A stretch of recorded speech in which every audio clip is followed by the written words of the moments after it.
Hi, today's project is to see if I can get the batteries mounted inside of this big steel box here, which I guess I'll pan down to, because when they're in the car they can't just be bouncing around loose. You got to have them in an enclosure. So I have purchased this Vivor electrical junction box. You're supposed to put like fuses or whatever in there, big switching equipment. I'm actually going to use it to put all the batteries in. It's a discrete thing. It locks. It's in the trunk of the car. Hopefully it'll keep things safe and secure. And then I can put scary don't get electrocuted stickers all over it, so people don't stick their hands in there and, you know, run into a problem. So let's take a look at what we can do here. See if they'll even fit. I may have to modify the box. I don't know yet. We'll see. So the first step in this process is to take off this, there's this inner standoff plate. It's quite heavy. Nice piece of metal. It's come in handy somewhere, somehow. I'm going to hang on to that. Now I think this is actually deep enough to contain the batteries. I'm going to have to remove these locks. Unfortunately, they stick down too far, and I think they could foul the top of the battery, and of course that's exactly what we don't want to have happen. So next I'll remove these. Next it's time to start breaking down the array, since it's got to wind up in the box anyway. And I want to make sure that it'll fit all in there. I won't put the bus bars on them, but I'm going to take them all down and mount them in the box, make sure everything works, and that'll be the day's work if I can do it. I'll re-add the bus bars after the thing's actually mounted in the car.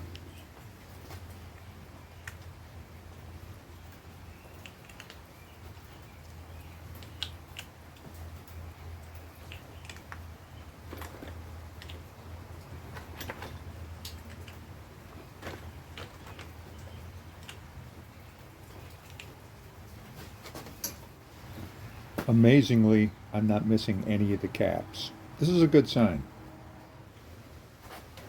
Okay, well, here's the deal. I don't know that there's enough room to clear the bus bars to this lid. I mean, it closes fine. There's not enough room there. Well, that's shitty. I guess what I got to do is jack up this lid by a ½ inch or so. So there you go. So at this point, I've got most of them in there. What I'm finding is that when I put all the cells in here, these slide under this lip, and these are getting in too close a proximity to this. So I'm going to have to put in something ultimately as a spacer for a long term to keep them from jiggling to the side and then shorting out.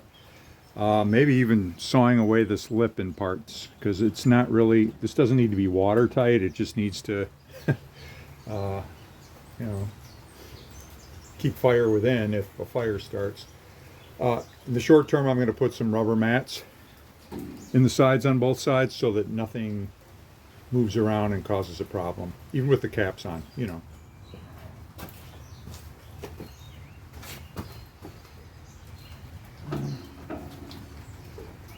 There. Slide this over. Okay. Keep it out of trouble. I have those inserts in both sides now.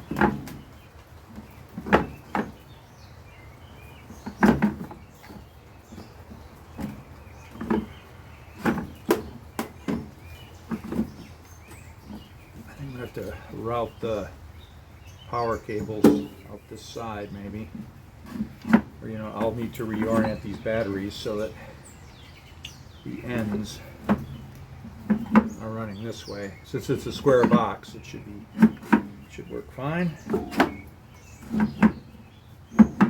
Okay, will this work? You guys get to see me swear. 17, 18, 19. Question is, will I be able to get it out again? 19 is in. Okay.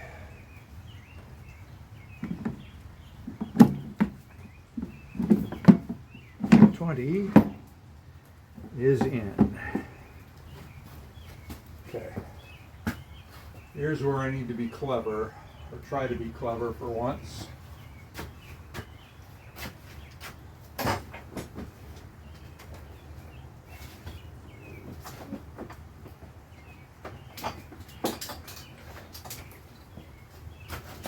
I know I'm going to wind up screaming and hollering in rage because I can't get the battery out because it's in there too tightly. So let's do this.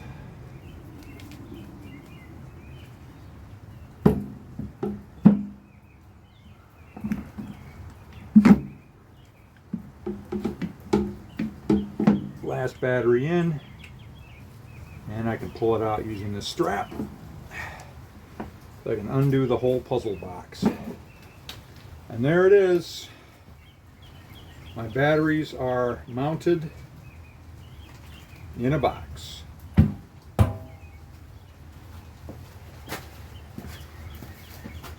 that is that.